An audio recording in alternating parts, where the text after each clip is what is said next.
In our studio is Lizzy Savetsky, television star, social media influencer, and here tonight to talk about the amazing work of Amudim. A pleasure to welcome you to the show. It's an honor to be here, and it's great to see you again. Appreciate that. We're making a habit of getting together for good causes, thank God. That's great. Yeah, exactly. Everyone thinks that when someone like yourself seems to be enjoying the good life and has this incredible career, and the unbelievable influence you have is just incredible and wonderful.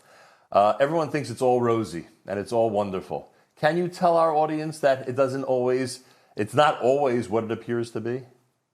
I think particularly in this time that we're in, where social media has really taken over so much of our brains and so much of people's lives, what we perceive is not necessarily reality. And this has been my own personal experience.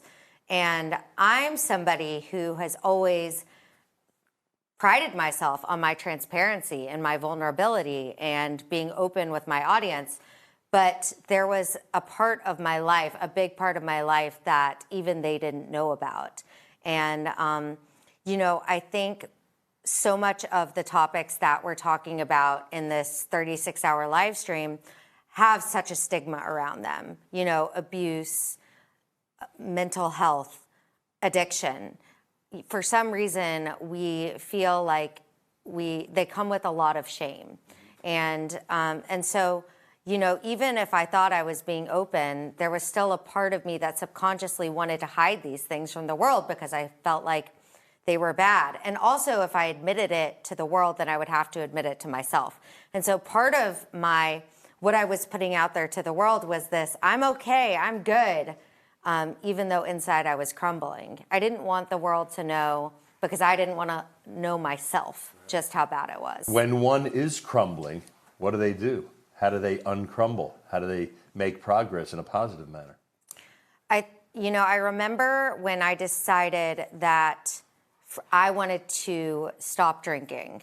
And I was so embarrassed about the idea of reaching out for help. It's funny, we're not embarrassed to, get tipsy or even more than tipsy and, be a little sloppy here and there, Purim or Shabbat dinner, or whatever it is, but we're embarrassed to reach out for help. And so I don't know what that says about our society or our culture. And I think particularly in the Jewish community, we have this image that we want to uphold, that we want to put our best foot forward, that we don't want to show weakness. But when you reach out for help, it's really the opposite of weakness. It's showing strength.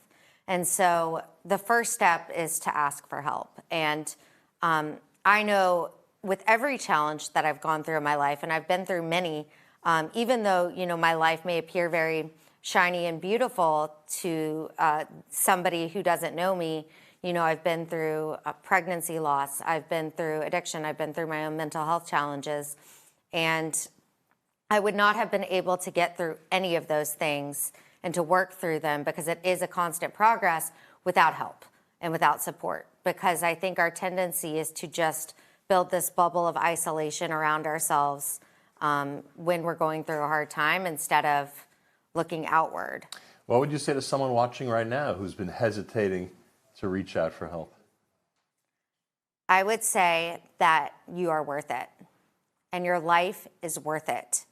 And if you don't take that moment, that fleeting moment of desperation, and turn it into an opportunity to pivot and turn your life around, it could just pass you by. And so if there is something inside of you that is saying, I know that I'm worth it and I want to start fresh, then you have to seize that opportunity and don't wait. You might add, and your family's worth it as well, because it does seem, based on what I've seen in your posts, etc., that you have a very supportive family. Can I assume that they were a very important part of all of this? It's funny.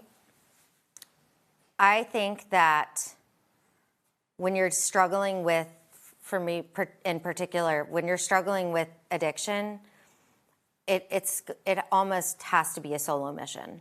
And I think that your family can be there for you to be a shoulder to lean on, but it has to come from inside you. And I think that, on some level, my family knew that I was struggling for a long time with the disease of addiction. For me, it was alcoholism. But it wasn't until I made that decision that I was really able to make a change. And I remember in the very beginning saying to them, I don't want the pressure coming from you and coming from the outside. And I know that I want to be accountable to myself, but I don't want the pressure of what if I relapse, or what if, this isn't a completely straight path, because it never is.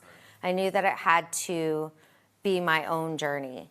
And yes, my family is definitely a huge part of my motivation to stay healthy and to keep the work up.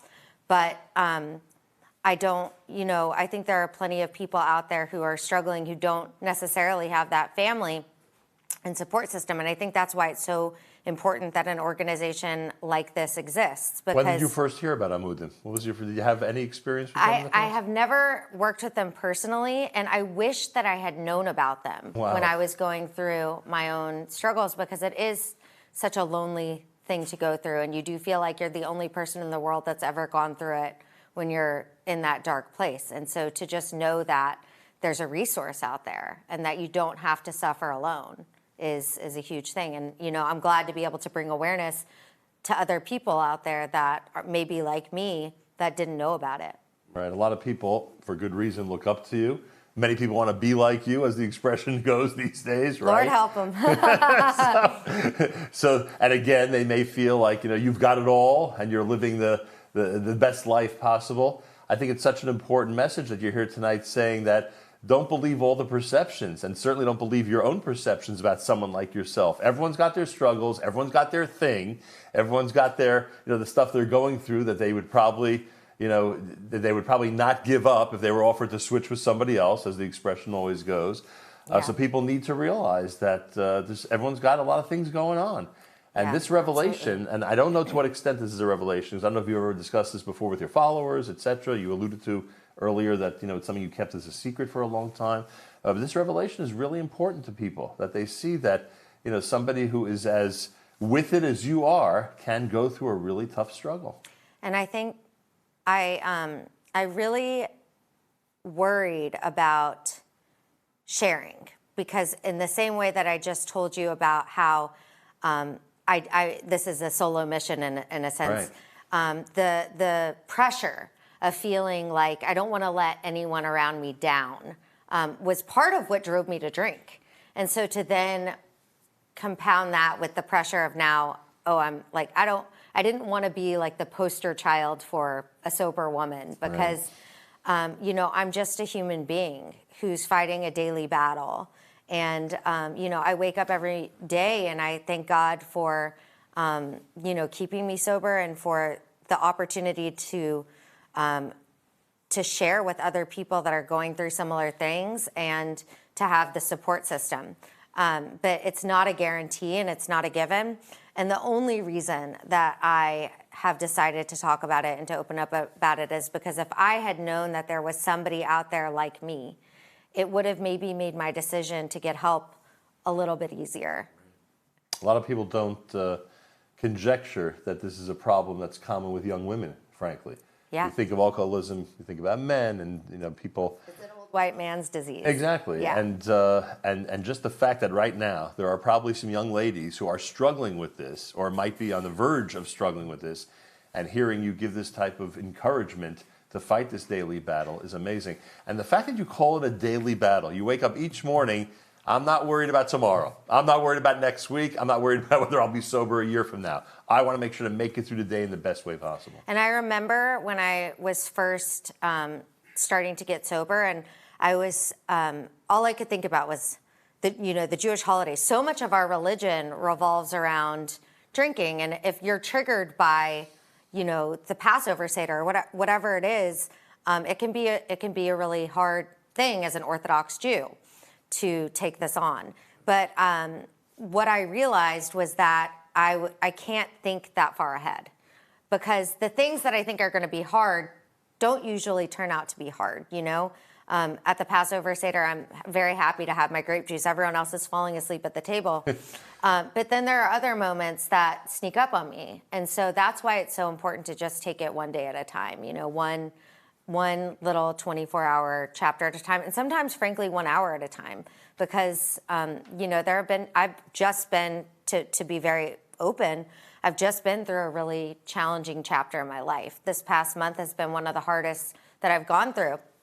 And I remember when I was first not drinking and hearing from other people in recovery that I had talked to about hard things in their life that they had gone through, deaths, divorce, all sorts of things, cancer diagnoses, and that they had stayed sober throughout them. And I just couldn't imagine that. I'm like, how do you get through these things without the escape?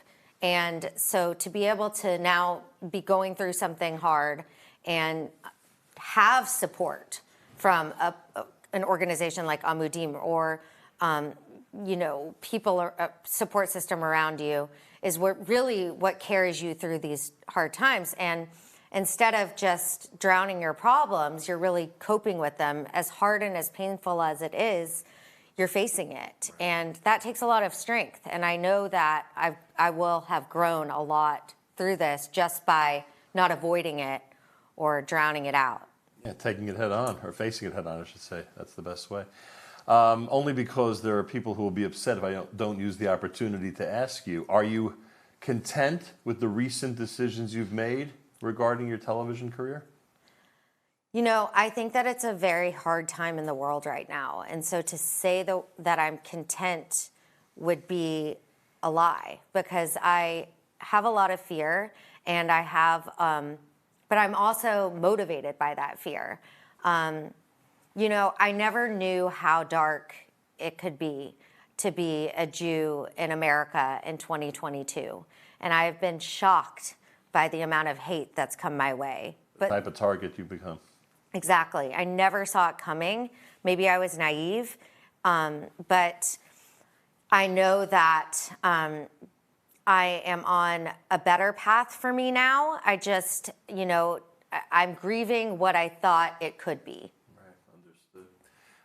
Well, it's our chance now, during the last minute or so of this conversation, to really encourage people out there to support Amudim. You have been outspoken over the last few minutes how if only you knew about this organization, it would have helped you and other people in this type of situation even more. You've made remarkable progress, thank God. Thank God. How long has the positive part of the battle been? Is this months long? Is it more than a year? I was just speaking to somebody in the green room about this. I had my last drink on July 31st, 2021. Oh, wow. And it's a year and a half. A year and a half. That's quite a victory. It feels very long and very short all at the same time. It's like, having children. And but it's really the day that my life began. And I know that sounds so corny and so, it's cliche to say, but that's really how it feels. Like it really was a rebirth for me. And if I could just say Sure. one thing about the importance of giving to an organization like this, there are so many people out there that are struggling, and you would never know. They have a facade. Most of the people out there are not wearing it on their sleeve, and you never know when it could just the floor could fall out from underneath them. Right. And we're talking about parents.